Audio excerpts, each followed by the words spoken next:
What's up YouTube, Dow here from Zeph War Games, and as promised, because you smashed that like button like no tomorrow, I am going to be able to bring you a test and video for Dogmatika Invoked, and this is going to show you exactly what the deck can do, how you can interrupt it, and basically the other alternative options you can go for. Before we get started, don't forget you can pick up your exclusive Dark Magician Yugioh playmat from Venom Battle Gear, exclusively designed by Nixie Nax Arts, and it will only be available until the end of this month. That's it guys, you've got 1 month left to pick this up before our new design comes out. So you want to make sure you pick these up. This is beautiful, they are limited edition, they do have all of the logos on them as well, and the artwork is absolutely stunning. With that said and done, please smash the like button, hit the notification bell, and subscribe so you do not miss out on any more awesome Yu-Gi-Oh content. With that out of the way, after a very decent shuffle and a good old cut, our opening hand of 5 will be 1, 2, 3, 4, 5. Busted. Like this together is going to get you into your Alistair play, and then because you've got a Dogmatika monster that is going to use and abuse the extra deck in Maximus, you're going to be able to go even further. Now, a couple of people question why I play Souls. Souls is there as an extender, a draw card, and the ability to put a light in the graveyard, so you don't need to go Almirage and into Secure Gardener. It just gives you another alternative. So, we're protected from any hand traps, literally Ash and Veiler. If they imperm us, we're in not a massive amount of trouble because you would lose your Macabre, but you'd still be able to play the Dogmatika combo. So, we're going to activate Terraforming. Of course, we're going to search out our Meltdown. If our opponent wants to try and Ash us, we'll call by the grave it, simple as that. You're then going to activate the Magical Meltdown, and then of course your opponent will then go, okay, cool, I might want to try and Ogre this. Well, you can't, so don't even do that. Or they might go, right, I'm going to try and Ash this. So you go, fine, I've got a call by grave to meet that anyway. You can, if you really want to, try and bait them out with the Magician's Souls by trying to do the draw effect, but I actually want the draw effect right now. It's whether you want to value the draw above the call by the graves.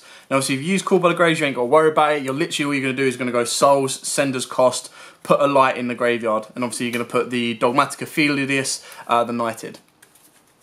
Now straight away that gives you instant access to a light, so you don't actually need to go into the extra if you don't want to, but what we're going to do is we're actually going to get a bit more advantage off of this. So after decent shuffle, again, it's entirely up to you. We're going to normal summon the Alistair. Alistair's going to get his effect off to get you the invocation. Where are you? All the spell books are together. Invocation. Now, it's entirely up to you with your Magician's Souls whether you choose to send one or not, if not two, of the Call by the Graves.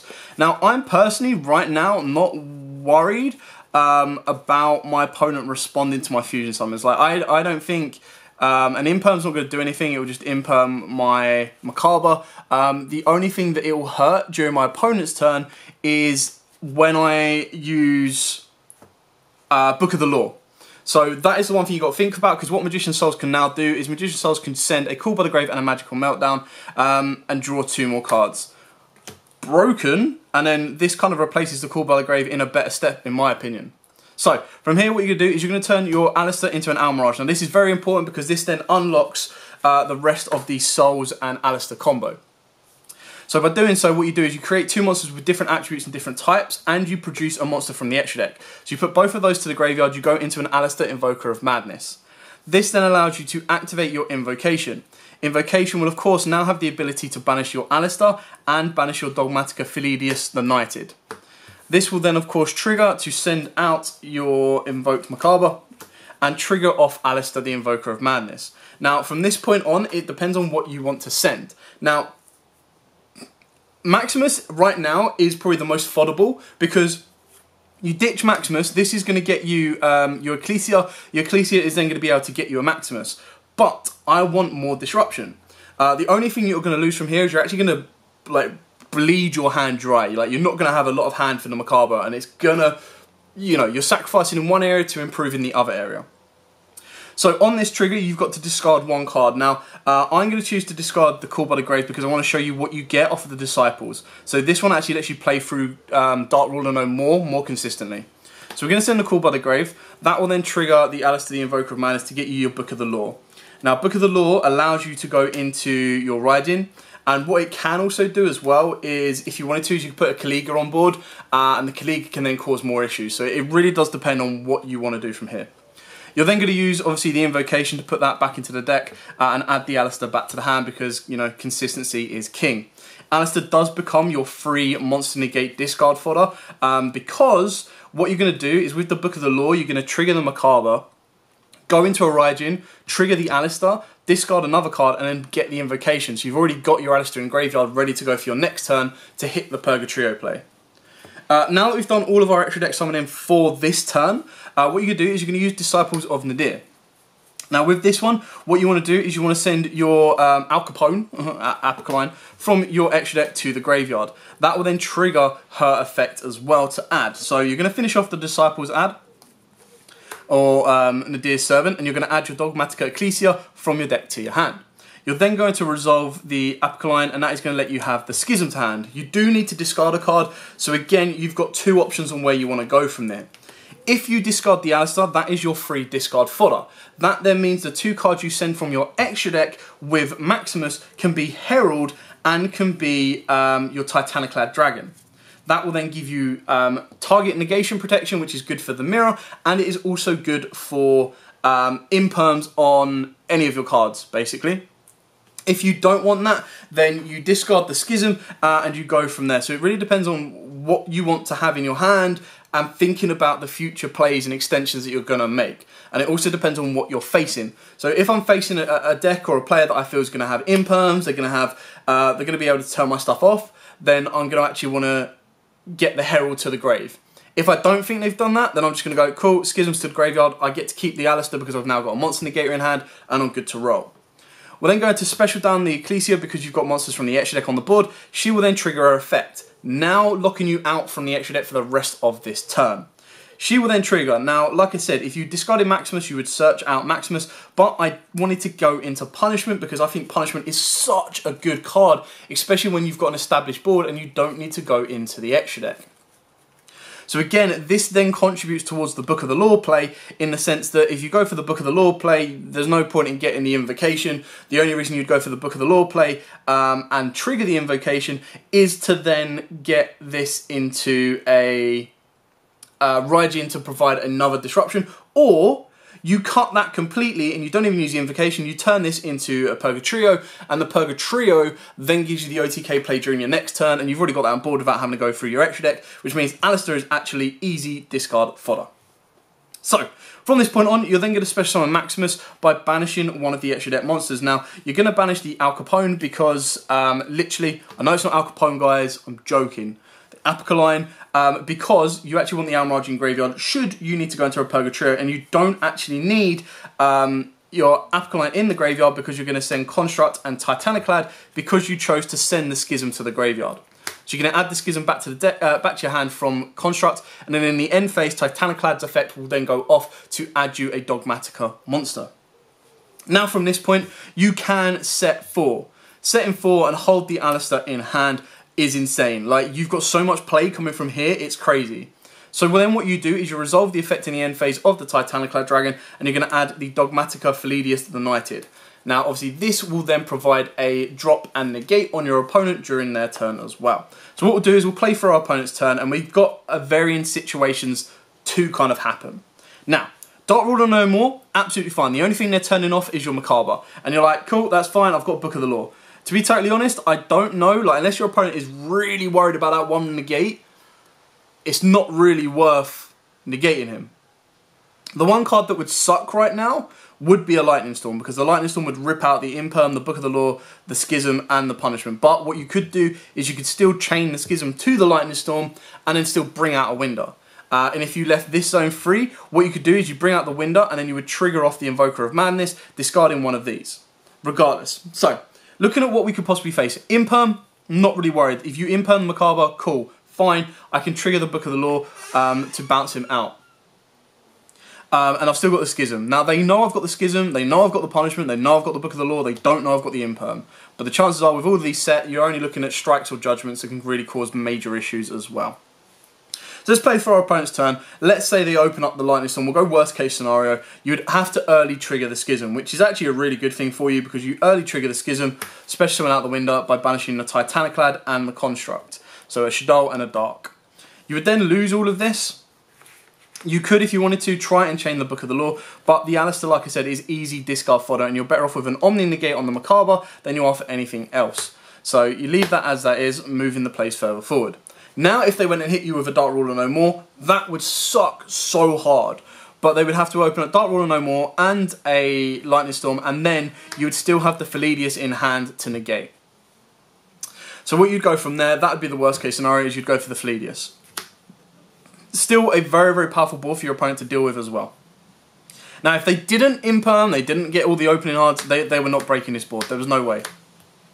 Punishment would trigger, sending an Unst, which means you could pop a card of 2,500 or less. So then that would pop a card, then Unst would pop a card. You wouldn't need to go into your extra deck because you've got Wind of Macabre and Alistair in here as well. Plus you would switch this to attack, switch this to attack, drop this to attack, 3k, 2k, 2k. So even with Lightning Storm gone, Lightning Storm and Dark Ruler makes it a little bit harder, but you still have plays. So you're playing through two of the most powerful kind of interruptions right now. You saw as we were doing the, just messing with the light in there, you saw as we were doing when we were testing with the, brain's gone dead, testing with the first hand, like going first, you actually played through the Macabre, so played through a Nibiru, so the Macabre would have protected, you just would have lost your Monster Negate for the next turn, which then means you would early shotgun the Book of the Law. So entirely up to you. It is a bit hand dependent, like rip your hand apart kind of thing, but it's still too powerful in my opinion. Like, it just gives you more options. Yes, you do lose some of them options, you're not going to get every single one of them, but it does give you those options to go, okay, cool, I can now do this, or I can choose to do that. Anyway, after a very decent shuffle, let's do a second test hand going first. I know that was a long one, but that was just as explained as I could possibly make it to show you exactly what the deck can do. So, after a very decent shuffle, and a good old cut, our second opening hand of 5 will be 1, 2, 3, 4, 5. Now this is also quite good because this will allow me to show you off what the Spellbook engine does. Now, the Spellbook engine is more for an extension later game. It's not a necessity. So what you can do is you've actually got 3 Ash targets right now, and I would be very surprised if my opponent, if he does have an Ash, or if she does have an Ash, not to try and target one of these. Now if they do, that's absolutely fine, because then you're either going to triple Tactical Talents and make your opponent play with 4 cards and get full knowledge of their hand so you know what to play around with, or you're going to draw 2 cards. So in this example, just for the general draw and keeping the test hands going, we'll go for the draw card every time. So we're going to go with the Spellbook of Secrets. So if our opponent chooses Ash it, they will. So let's say worst case scenario, they Ash that. You go, alright, absolutely fine, Tactical Talents, we're going to draw 2 anyway. Oh, where were you? Nadir's Servant, so we've pretty much broken off of that anyway. Because then from here, so we've already eaten up an Ash. So the next thing that's going to come our way will be an Imperm or a Veiler. So Magician's Souls, send. Now, I'm not worried about a Veiler. If my opponent wants to imperm me on a Magician's Souls, that's fine. Yeah, we'll send the Philidius. If my opponent wants to imperm me on a Souls, that's absolutely fine. If they're going to Veiler me, I will Call by the Grave it. Not that I've got a lot of spells right now to send. So this is the one downside of Souls, is that some of your spells and traps, you don't all want to get rid of them as early as possible. Regardless, you're going to normal summon the Alistair. If they imperm the Alistair, again, that sucks. But because we've got the Nadir Servant, we've got a lot to play through. And this is the one that you want to make sure doesn't get ashed. Because this just pretty much unlocks everything else. This, on its own, unlocks the entire Dogmatika engine. So this is the one you want to protect and make sure it doesn't get stopped. Now, because they ashed the first target of the Secrets, if they were to imperm this, then, of course, you would be able to link this off into the Almirage, into the Invoker of Madness, which you probably don't even need to really do. And then what you do is you go into Nadir Servant, and then you just push your plays further forward that way. So, absolutely fine. But because we've still got this play going, we are going to make the most of it. So we've already eaten an Ash. A Veiler right now isn't the end of the world unless it hits the Alistair, the Invoker of Madness. So again, it becomes entirely up to you on where you want to play from here. So you'd go Alistair into the Almirage, Almirage and Souls into the Alistair, Invoker of Madness. Activate your invocation, banishing your Alistair the Invoker and the Philidius the Knighted, bringing down your Invoked Macabre. Now, if you didn't send the Philidius, then this one would be easy discard fodder, because we've still only got a third left in deck. So what you would do is you'd actually Falladius is your easy discard fodder because you're going to be able to get it all back through the Nadir's Servant chain. So discard this to add the Book of the Law, just to give you that, like, again, just another alternative to play through stuff like Dark Rulers, Imperms. Macabre is like your main target because it is the Omni Negator that banishes. So shuffle all that up. Then you're going to use Invocation, put that back, give your Alistair back into the hand. Now from here, you're pretty much good to go because you just go Nadir's Servant. Nadir's Servant will send your Alcaline. Alcaline will then do Hurting on the separate chain. So you're going to add the Ecclesia, and then obviously Alcaline is going to go, okay, cool, have a walking, talking, trap version of Winder. And again, from this point, you can either discard the Alistair or you discard the Schism. Really depends on if you want to try and protect with your Herald at the end phase or not. So then we're going to send the Schism because we're going to add that back with the Construct anyway. That's what happens when the sun changes outside every time. We're then going to special summon down the Ecclesia. Ecclesia is then going to go off and go into Maximus because that is the most important one, in my opinion. Gives you the Maximus there. Then what you're going to do is you're going to special summon down the Maximus by banishing the Al Capone. Bringing that one down there. Keep the space there. You're then going to use Maximus's effect and go for the Construct in the Titaniclad. That will then give you the Schism. Back your hand off the Construct. You can then set Call by the Grave, set the Book of the Law, set the Schism. You've got your Alistair in the hand. End phase, you're going to add the third copy. Then you're going to add the third copy. Where is it? There we go. Third copy of the Dogmatika Falladius. Assumed I dropped 2 in the grave somehow. So then your hand is going to be set up with pretty much this. So if your opponent, again, Dark Ruler no mores you, not the end of the world. You've got Schisms to play. If they Imperm you, you could... I mean, Imperm's going to be lost. Like, Imperm's going to negate this, so there's no point in keeping it on board. So you might as well Book of the Law it into a Raijin, which then gives you another form of negation. Or a Kaliga. Really up to you. If they Lightning Storm you, again, you get the Winder. Absolutely fine. If they Lightning Storm you and then Dark Ruler no more you, fine. You still got the Falladius, and then you still have the ability for Winder as well. So again, it really depends on where you're playing through from this, but you still have enough to build a board from here. The only thing you're missing, which we lost in the first hand anyway because of a Lightning Storm, is the Dogmatika Trap. As you can kind of see how it's built to slightly pick boards apart, control the board state as well, and just pretty much cause your opponent a lot of issues.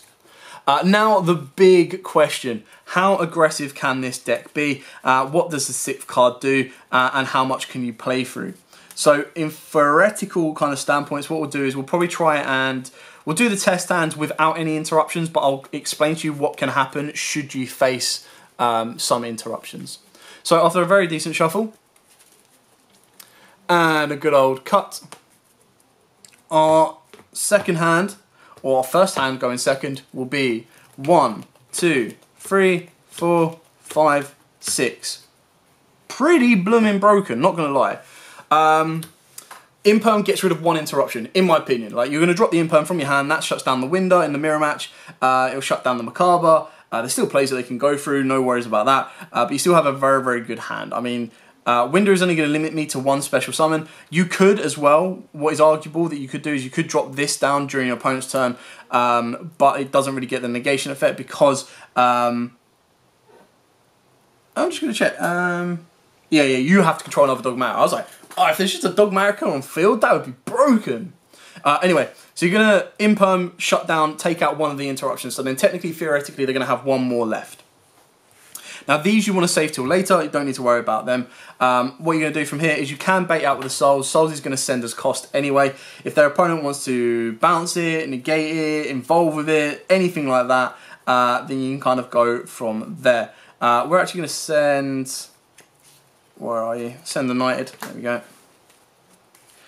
And you're going to try, like, Souls is going to try and bait something out. Now, they're probably not going to touch it until you go for the draw effect. So we'll go with the Meltdown, and this is where it gets a little bit difficult.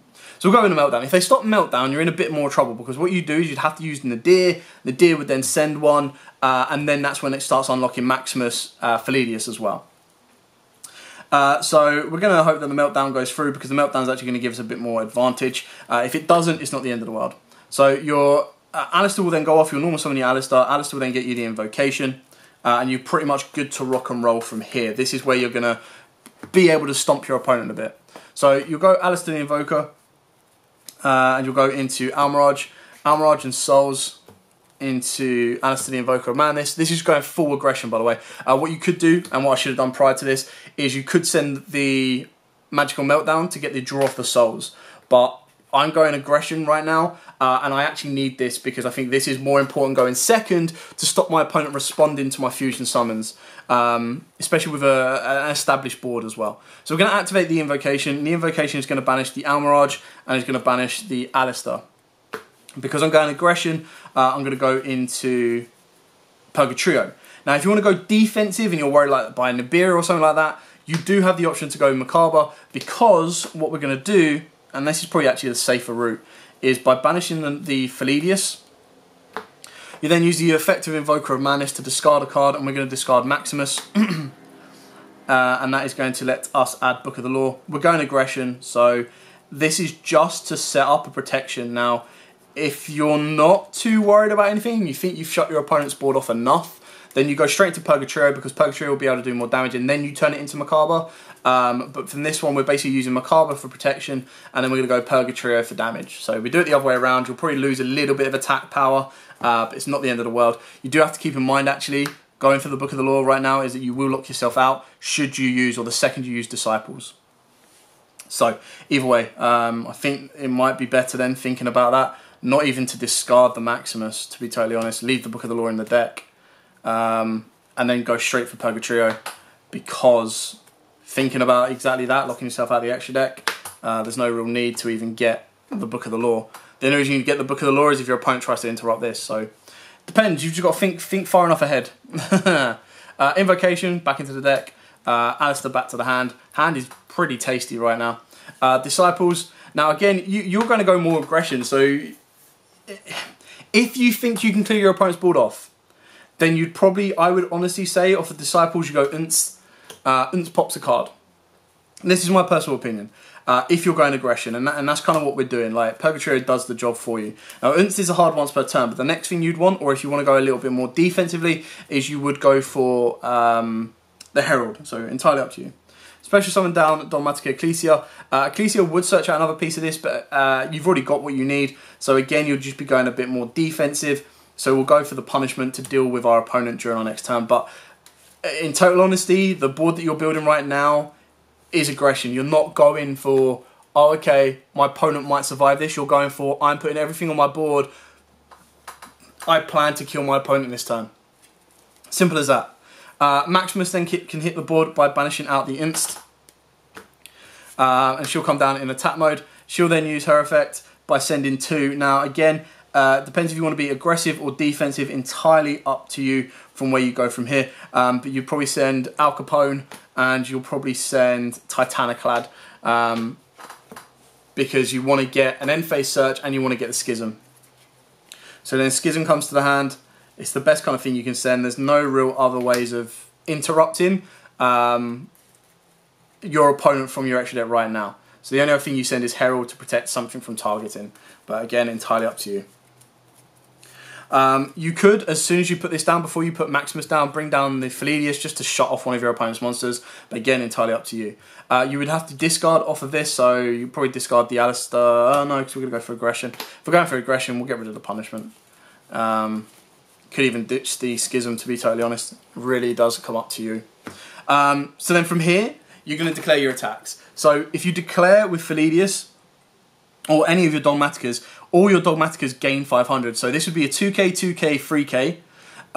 You want to probably attack with Purgatrio first, because this just needs to declare an attack. It doesn't even need to be on monsters. So declare a Purgatrio, drop your Alistair. Now, Purgatrio is 99.999% sure going to be able to clear the board, because it will be a base 33 with the Alistair, and then if your opponent's got a monster, he's going to be 35. So he's going to be 35, 35, 35, 35, 35. Clear the board off. He's going to get rid of all the monsters. Then, you're then going to be able to go for 3k, 2k, 2k straight away. That is 7k on board. Already done a huge amount of damage, and then 18. So you should have done damage with Purgatrio, because whether they're in attack or defense, you've done it. If they do, by some miracle, somehow survive, you've got the end-phase Titaniclad Dragon that will search you out a Dogmatika, and then you've got the Schism that is going to turn into a window. you have the power plays there. Now, Nibiru, if you're worried about it, that's why I said you would go with your Macabre. God, brain is slow this morning. You go for your Macabre, really just to give your opponent more issues. So I think I found a flaw in this already, that Book of the Lord definitely probably needs to come out going second, because if you just want to go full aggression, Book of the Lord is of very little use to you, like outright. Anyway, now let's do the final test and go in second. I know it's a long video, guys, but I've tried to kind of explain everything, show everything, and give you all the possible options that this deck can do on a consistent basis. So now, after a very decent shuffle and a good final cut, our test hand of going second will be 1, 2, 3, 4, 5, 6. Whoa, that's really weird. That's a really strange hand. It's still playable, but it's still really strange. So you imperm straight away. That causes an issue. You spellbook to try and bait out an Ash. If they don't hit that, I would hit that with an Ash, to be honest, because you don't want them searching it. So even if they hit that with an Ash or an interruption, even if they don't, you're just going to get 1 additional card to your hand. That's how this is going to pretty much work. You're then going to normal summon your Alistair. If they try to imperm it, you go, cool, I actually opened up a Saravus, woohoo! So again, these 2 cards are just fodder right now. There's not really a lot you can do from this. Apart from getting the Saravus, is being a light as well for your invocation play. Now, you do not want to use Spellbook of Knowledge on Alistair, because Alistair can climb through the extra deck. So, and you kind of need that for your Maximus plays. So, what we're going to do is we're going to activate Knowledge. Now, Knowledge does not send us cost. So, if your opponent gets rid of Alistair, fine, you've got the Seekers in hand. So, in this really weird hand, we are going to send from our hand, and we're going to draw 2 cards. Not bad. Actually, not bad, in the sense that it will give us more draw power. And it will send a light to grave. So, we'll use Souls, we'll send a light to the graveyard. I mean, I kind of would have liked to have got a Dogmatika off this, but this is going to give me 2 more draws as well. So this is what we're doing for, is we're pretty much trying to draw into a Dogmatika right now. There we go. And then what we could do with Souls is you can risk it, because if you get into a Dogmatika, Book of the Law is dead. So you can risk it, get rid of that, cool, you're good to go. Otherwise, you can get rid of, this is a definite get rid of, you don't need it right now, you're going for aggression. Otherwise, you can hold on to this, because then what you can do is you can go Purgatory play and then turn it into a Macabre. But I'm going to get rid of both, because I'm digging. No! Yes! Broken! Absolutely fine. So then what you do is you've now got full combo. So you turn Alistair into Almirage, Almirage and Souls into Invoker of Madness. Not that you need to do that, you don't need to go into that. This is where you could arguably put in a second link monster, but this just gives you a nice little power boost in a sense. Activate the invocation. If you're worried about Nibiru, then you'd go into Macabre, but we're going aggression, so we're going into Almirage. There we go. We've already ditched the Book of the Law, so no need to trigger this effect. You can spin the invocation back to your deck, add the Alistair back to your hand, and then from here you've literally just got protection cards. That's it, because then what you're going to do is you're going to do Disciples Sentence, clears 1 card off the board. Probably, ideally, is it just a monster? Take 1 card on the field, so ideally with Ints I'd get rid of back row, because Purgatory is going to get rid of your monsters. If you don't want to do that, there's not really another aggression play that you can make, to be totally honest. The only thing, I mean, the more aggression play from here would be to go, so we've used Disciples, oh hello, or Servant of Deer, special down your Ecclesia. Ecclesia will then go off to add you, now aggression, you go with the Knighted, purely because you're not going to get that from the Titanic Lad until the end of the turn. So if you're going aggression, you need this. If you think you're not going to be able to basically kill this turn, then you'd go for a different one.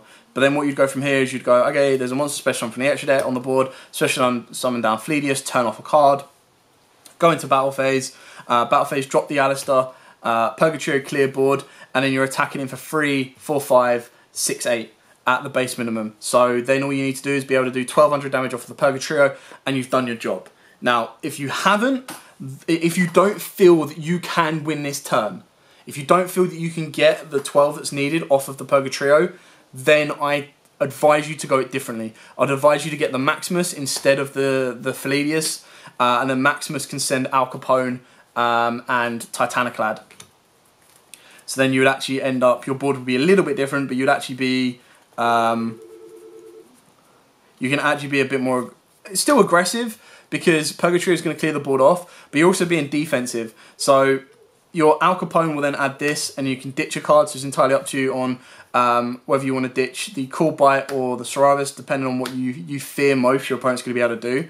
So you ditch one of these, and then what you can't do from here is Purgatrio will clear the board guaranteed, and you're doing 3, 4, 8 there. So you're doing a little bit less damage, like 2k less damage, but that's only if you don't feel you can win this turn, because if you don't feel you can win this turn, you need to play it safe, you need to set these cards, you then need to pass the turn. You've then got an end phase search to Philidius. Philidius can then provide a interruption. Your Schism can then provide an interruption as well. You will need to banish the Ints to bring down the Maximus on top of that. So yeah, this is how you turn. You just need to read the board. This is how you adapt, basically. If you can go for the kill, go for the kill. Never hold back. If you can't, then make sure that you've got backup plays ready to go to deal with your opponent, basically. And that, ladies and gentlemen, is that. That is Dogmatika invoked. There are a couple of little things that I'm still looking at the deck, a couple of alterations, a couple of changes that I am investigating and playing around with, and you know, just experimenting with. Like, there's only so much you can do during lockdown, so that is exactly what I am working towards. But I hope this helped. I hope this gave you an idea whether you're going to be facing this deck, probably, whether you're going to be playing this deck, probably. You now know what you kind of need to deal with, what you kind of need to go for, and how it can really, really hurt or hinder your opponent. But for now, thanks for watching. Don't forget to like, comment, subscribe, share, and as absolutely always, guys, happy dueling.